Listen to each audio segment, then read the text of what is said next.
oversight, no public scrutiny. There's no monitor of these programs. A number of these programs go directly through Congress, totally. The public has to understand there became to be this bifurcation, this separation between legitimate national security and military operations and the deep black programs that are unacknowledged. We're talking about the black budget, the deep black, super secret, unacknowledged budget that runs in the $100 to $200 billion a year. I'm being conservative. A shadowy government with its own Air Force, its own Navy, its own fundraising mechanism, and the ability to pursue its own ideas of the national interest, free from all checks and balances, and free from the law itself. And if people think that the Congress and the President actually have a handle on this, they're gravely mistaken. They do not. This is where we get into the structure of secrecy.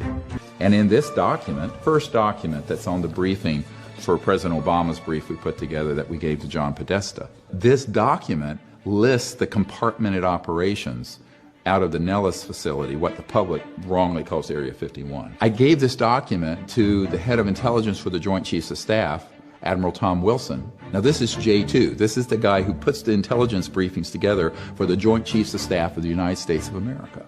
And he got hold of one of these compartments and he said, "Hello, I'm Admiral Tom Wilson. I want to be read into or briefed on this project." They said, "Yes, sir, we know who you are, and you don't have a need to know." You don't have a need to know.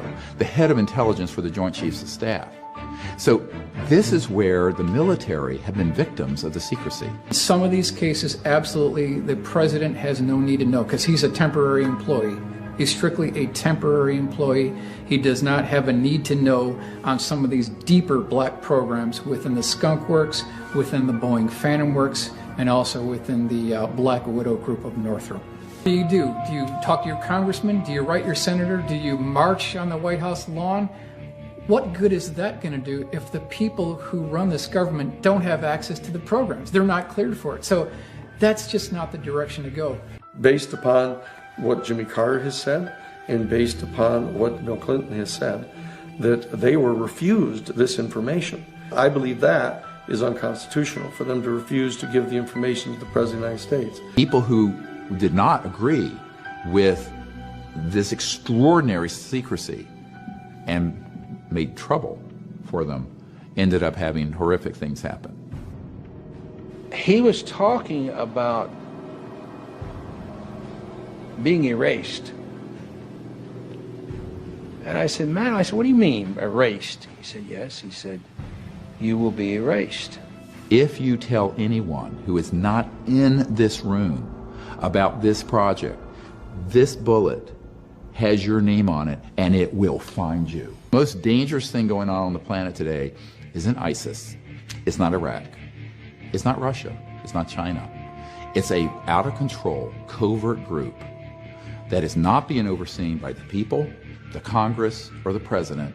Within a couple months of me briefing the CIA director, I get a visit from one of Bill Clinton's good friends to my home who says, "They love what you're recommending, that the President do executive orders to declassify and bring all this information out."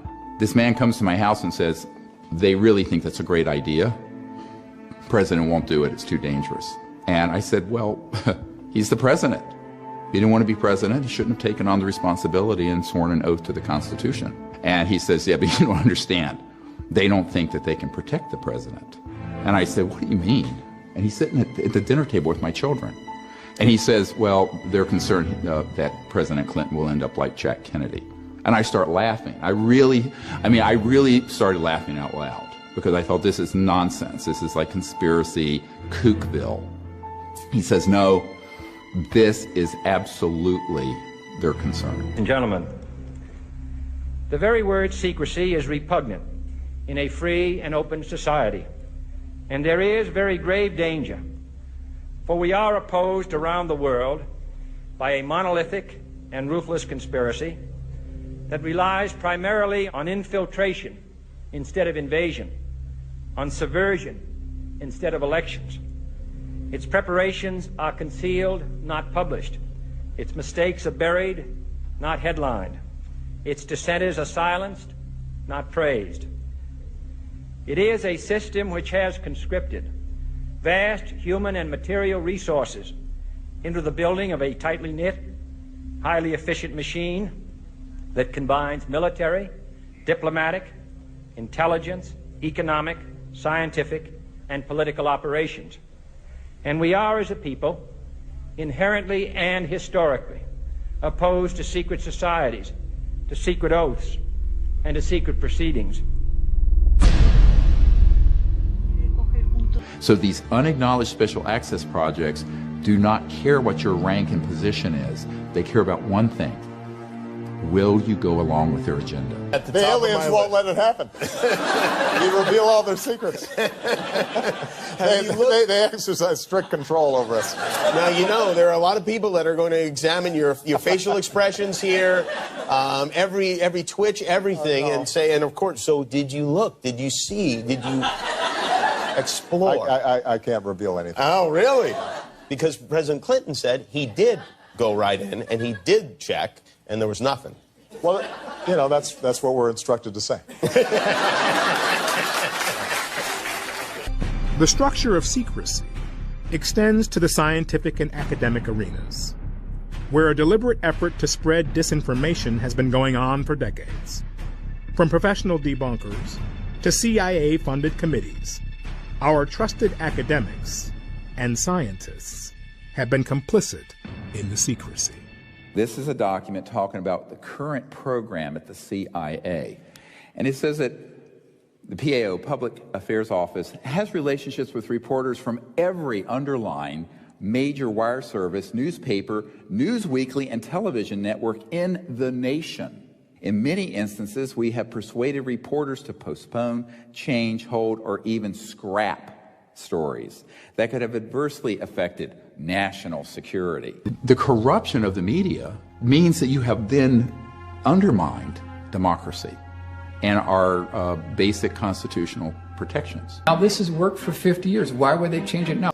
We must guard against the acquisition of unwarranted influence, whether sought or unsought, by the military-industrial complex. You know, because you think of generals and you think of conservatives and Republicans as being very pro-military in business, but he's talking about the illegal part of it. He's not talking about the conventional military. But it's now the military-industrial intelligence complex that are moving bureaucratically toward establishing dominion and control over the entire democratic process in the country, and that they're waging war, invading the Middle Eastern oil fields and occupying the oil fields, attempting to establish what they themselves refer to as full spectrum dominance. But we're going to smoke them out. And so the public has to understand there became to be this bifurcation, this separation between legitimate national security and military operations and the deep black programs that are unacknowledged. We're talking about the black budget, the deep black, super secret, unacknowledged budget that runs in the $100 to $200 billion a year. I'm being conservative. My 03 budget calls for more than $48 billion in new defense spending. More money for the Pentagon when its own auditors admit the military cannot account for 25% of what it already spends. According to some estimates, we cannot track $2.3 trillion in transactions. 2.3 trillion with a T. That's $8,000 for every man, woman, and child in America. We're spending well over $100 million per day on classified programs that have no congressional oversight, no public scrutiny. There's no monitor of these programs. A number of these programs go directly through Congress, totally. When you start going through these documents, these programs start dropping off the radar screen. These are all classified programs within the defense budget, but they don't supply any technical information on the program. And if people think that the Congress and the President actually have a handle on this, they're gravely mistaken. They do not. This is where we get into the structure of secrecy. The structure of secrecy is complex and multifaceted. We've been led to believe that we live in a mostly transparent democracy, with the president at the top of the intelligence food chain, a true commander-in-chief The reality, however, is much different. You may have listened to this video already, but I want you to listen again. This time I have a little better sound, and I want you to pay very close attention to what he says. Pompeo says this is a live exercise. And what you'll hear in the background is Donald Trump say, "You should have let us know." So again, I'm going to let it play over a couple times so you can hear it. It's very interesting. Take a listen. This is not about retribution. This matters going forward. We're in a live exercise here to get this right. We need to make sure that even we're in a live exercise here to get this right.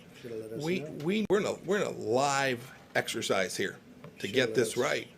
We're in a live exercise here to get this right. We're in a live exercise here to get this right. We're in a live exercise here to get this right. One of the most powerful elements of the structure of secrecy has to do with the infiltration and control over mainstream media. It's a media of the lead, a media of the lead. The whole media is controlled by a few corporations thanks to deregulation by the FCC. You mean Disney, Fox, Westinghouse, and good old GE? They own networks from CBS to CNBC. They can use them to say whatever they please and put down the opinions of anyone who disagrees. We've observed firsthand the intelligence community influencing the media when they're trying to cover this story. We have memoranda after memoranda after memoranda citing the psychological warfare and propaganda value of the subject. This is a very important thing for the public to understand. How do you keep something secret? You hide it in plain sight. And this officially was released by the CIA, talking about how they have people embedded in all the major media to change, alter, and affect stories to their benefit. You are fake news. So every news agency, every television, radio station in the Albuquerque or Santa Fe area had our snitches in there. So we knew, and we paid them. We paid them good money. One of the reasons you get the people is you pay them, and that was controversial. That was somewhat controversial. Do you know of national media that have had? Oh, yes, yeah. I'm not going to name them. We now have relationship with reporters from every underlined major wire service, newspaper, news weekly, and television network in the nation. In many instances, we have persuaded reporters to postpone, change, hold, or even scrap stories that could have adversely affected national security interests or jeopardized our sources and methods. Welcome. Good to be here again, Bill. This is a difficult subject to talk about. It would be easier if it were a conspiracy you're describing, but that's not the case, is it? No, I'm not a conspiracy theorist. This is not some cabal that was hatched in the dark of night. This is something that hides in plain sight. It's something we know about, but we can't connect the dots, or most people don't connect the dots. It's kind of a natural evolution when so much money and political control is at stake in the most powerful country in the world. This has evolved over time. And you call it the real power in the country. Correct. It is a hybrid of corporate America and the national security state. Everyone knows what the military-industrial complex is, since Eisenhower talked about it in his farewell address.